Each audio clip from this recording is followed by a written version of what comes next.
وہی ہے پہلے طاغوت کا انکار کرو پھر اللہ پر ایمان لاؤ، تب ایمان معتبر ہے۔ طاغوت کسے کہتے ہیں؟ طغا سے بنا ہے، طغا طغیانی، دریا اپنے حدود کے اندر بہ رہا ہے لیکن اب یہ کہ اس کی پانی ادھر چھلک گیا ہے، اپنے حدود سے کناروں سے نکل گیا، اسے کیا کہتے ہیں؟ طغیانی، طغیانی آئی ہوئی ہے، طغیانی۔ تو انسان کا اور جنوں کا مقام کیا ہے؟ وما خلقت الجن والانس الا لیعبدون، میں نے نہیں پیدا کیا جنوں اور انسانوں کو مگر اس لیے کہ میری بندگی کریں۔ جو حد بندگی سے تجاوز کرے گا وہ طاغوت ہے۔ لا اکراہ فی الدین قد تبین الرشد من الغی، سعادت اور رشد اور ہدایت کا راستہ بالکل واضح ہو چکا ہے کج راستوں سے۔ غی ہے جسے غوا بنا ہے، غوا گمراہ ہو جانا، اغوا کا لفظ بنتا ہے گمراہ کر دینا کسی کو، تو یہ غی ٹیڑھ کجی صحیح راستے سے ہٹ جانا۔ قد تبین الرشد من الغی، اچھا اس کی وجہ کیا ہے؟ یہ دعویٰ کیوں ہو رہا ہے؟ یہ ذہن میں رکھیے، یہ ہے سورہ بقرہ، یہ نازل ہوئی ہے مدنی دور میں، 2/3 قرآن جو ہے وہ ہے مکی جو نازل ہو چکا ہے۔ گویا کہ قرآن مجید کی ان صورتوں نے بالکل دودھ کا دودھ پانی کا پانی جدا کر دیا۔ حق اور باطل میں اب کوئی اشتباہ نہیں رہا، کسی نیک نیت انسان کے لیے تو کوئی اشتباہ نہیں ہے، حق علیحدہ باطل علیحدہ، لیحق الحق ویبطل الباطل، تاکہ حق کا حق ہونا ثابت ہو جائے، باطل کا باطل ہونا ثابت ہو جائے، اور یہ ہو چکا ہے۔ قد تبین الرشد من الغی، ہدایت کا راستہ واضح اور ممیز ہو چکا ہے کجی اور گمراہی کے راستے سے۔ فمن یکفر بالطاغوت ویؤمن باللہ فقد استمسک بالعروۃ الوثقی لا انفصام لها واللہ سمیع علیم۔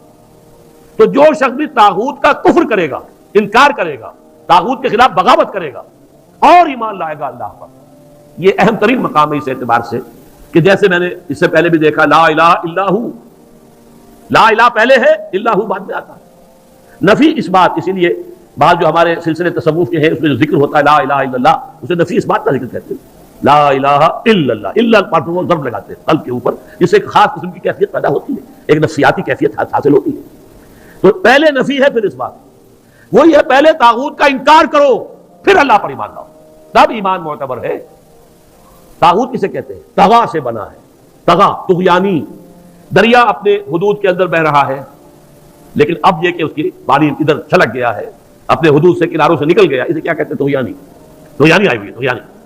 تو انسان کا اور جنوں کا مقام کیا ہے؟ وما خلقت الجن والانس الا لیعبدون، میں نے نہیں پیدا کیا جنوں اور انسانوں کو مگر اس لیے کہ میری بندگی کریں۔ جو حد بندگی سے تجاوز کرے گا وہ طاغوت ہے، چاہے وہ ایک فرد ہو، کوئی ادارہ ہو، کوئی ریاست ہو۔ میں نے یہ 3 چیزیں گن دی ہیں۔ انفرادی حیثیت سے میں اپنے حد بندگی سے تجاوز کرتا ہوں، اگر زندگی آمد برائے بندگی، زندگی بے بندگی شرمندگی، اگر میں حد بندگی سے تجاوز کر گیا تو میں طاغوت ہوں۔ کوئی ادارہ آپ نے بنایا ایسا جس میں لمیٹیشن نہیں ہے اللہ کے احکام کی، بلکہ اس کے اندر آپ نے اپنی اتھارٹی جو ہے وہ بڑی مطلق رکھی ہوئی ہے، طاغوت ہے۔ ریاست آپ نے قائم کی، حاکمیت عوام کے لیے یا حاکمیت کسی ایک خاندان کے لیے، وہی طاغوت ہے۔ اس کی نفی، اس کا انکار، اس کے خلاف بغاوت کر کے ایمان لاؤ گے تو ایمان معتبر ہے۔ اور اگر طاغوت سے دوستی بھی چل رہی ہے، طاغوت کی چاکری بھی ہو رہی ہے، طاغوت کے ساتھ تعاون، حال یہ ہے کہ حضور فرماتے ہیں من مشى مع فاسق ليقويه فقد اعان على هدم الاسلام، جو شخص کسی فاسق و فاجر انسان کے ساتھ چلے اسے تقویت پہنچانے کے لیے، اس نے اسلام کی عمارت کو جڑوں سے کھودنے میں مدد کی، منہدم کرنے میں مدد کی۔ من مشا صرف چلنا، آپ کسی کے ساتھ چلتے ہیں تاکہ تقویت اسے ہو جائے، لوگوں معلوم یہ بھی ان کے ساتھ ہے۔ من مشا مع فاسق، فاسق کافر بھی نہیں، فاسق لیقویہ، تاکہ اس سے تقویت پہنچائیں۔ فقد آن علی ہدم الاسلام، اسلام کی عمارت کو جڑوں سے کھود کر گرانے میں مدد کی۔ ایک اور حدیث میں آیا اذا مدح الفاسق، جب کسی فاسق کی مدح کی جاتی ہے، غضب اللہ تعالی واہتز له العرش، اللہ تعالیٰ انتہائی غضبناک ہوتے ہیں اس درجے کہ عرش کانپنے لگتا ہے، تھرا اٹھتا ہے عرش، اتنا غضب آتا ہے اللہ تعالیٰ کہ ایک شخص میرا باغی ہے، میرا فاسق ہے، فاجر ہے، اور اس کی مدح کی جا رہی ہے۔ اب اس کی روشنی میں آپ اپنے طرز عمل کا جائزہ لیجیے، لگے ہوئے ہم اسی نظام کی چاکری میں، اسی نظام کو تقویت پہنچانے میں۔ کہاں ہے اللہ کے ساتھ؟ ان سے ہم نے کہاں بغاوت کی؟ الان جیسے کہ مجھے واقعہ یاد آ گیا حضور کا، کہ حضور اور حضرت عمر ساتھ ساتھ چل رہے ہیں، کوئی چہل قدمی ہے یا کچھ اور معاملہ ہے، حضور پوچھتے عمر تمہیں مجھ سے کتنی محبت ہے؟ عرض کیا کہ حضور آپ مجھے دنیا کے ہر انسان سے زیادہ محبوب ہیں۔ اب آپ آنکھوں میں آنکھیں ڈال کر پوچھتے ہیں اور اپنی جان سے؟ اب ایک تو اندازہ کیجئے کہ یہ سوال کسی ایسے شخص سے نہیں کیا جا سکتا جس سے ذرا بھی بال برابر بھی بہت ہو دل میں، تو خالص وہ بہت ہی مقرب ہوگا، اسی سے یہ بات کہی جائے گی، اپنی جان سے۔ تو حضرت عمر نے تھوڑا سا توقف کیا، پھر اس کے ہاں اب میں کہتا ہوں کہ آپ مجھے میری جان سے بھی زیادہ عزیز ہیں۔ فرمایا الآن، اب پہنچے ہو تو اس مقام پر کہ جہاں ہونا چاہیے۔ تو الآن والا معاملہ یہ ہے کہ انسان تن من دھن اپنی زندگی ہر شے لگا دے طاغوت کے خاتمے اور حق کے غلبے کے لیے۔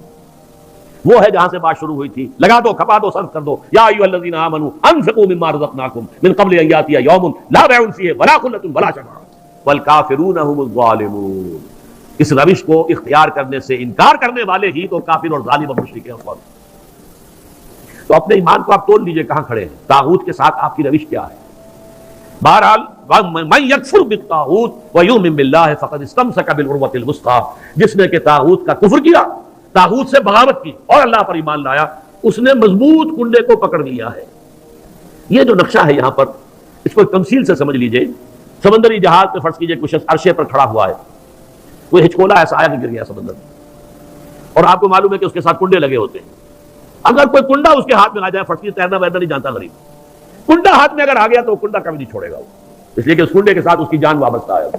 بلکہ میں کہا کرتا ہوں کہ اگر کوئی شارک مچھلی آ کر اس کی ٹانگ کاٹ کے لے جائے تو وہ کہے گا جائے، لیکن یہ کہ میں اس کنڈے کو نہیں چھوڑوں گا، اس لیے کہ یہ کنڈا ہے کہ جس کے ساتھ میری اب جان وابستہ ہے۔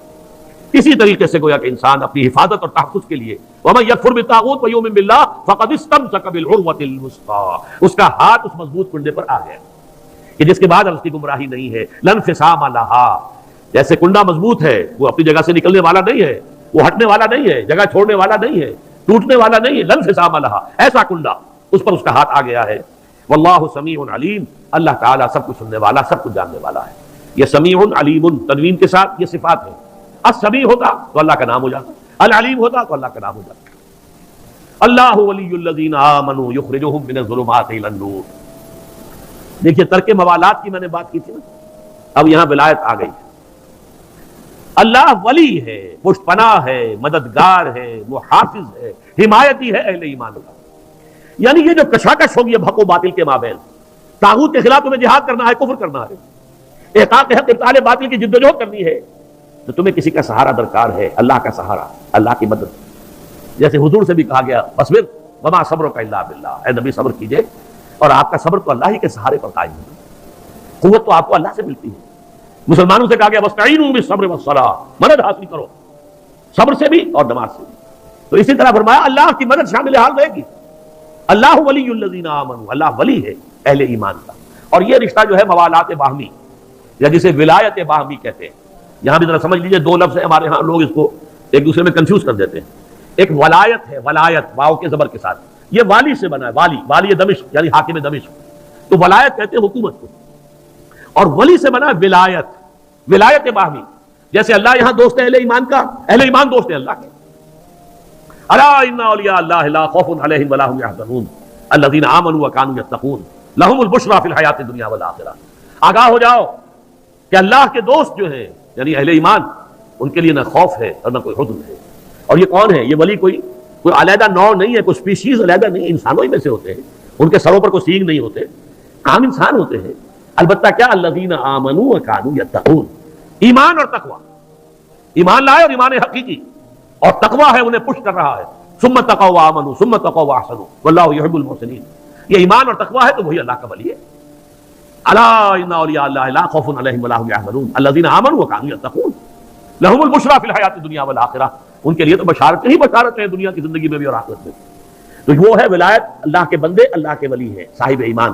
یہاں اللہ ولی ہے اہل ایمان میں، جو بھی وہ طاغوت کے خلاف جد و جہد کریں گے، کشاکش کریں گے، محنت کریں گے، انفاق جان و مال کریں گے، انفاق مال اور بذل نفس کریں گے، وقت خرچ کریں گے، اپنی قوتیں لگائیں گے، جان و مال کے اوپر خطرات مول لیں گے، اپنی اولاد کو انویسٹ کریں گے، تو اللہ تعالیٰ ان کی مدد کرے گا، پشت پناہ ہوگا قدم قدم پر۔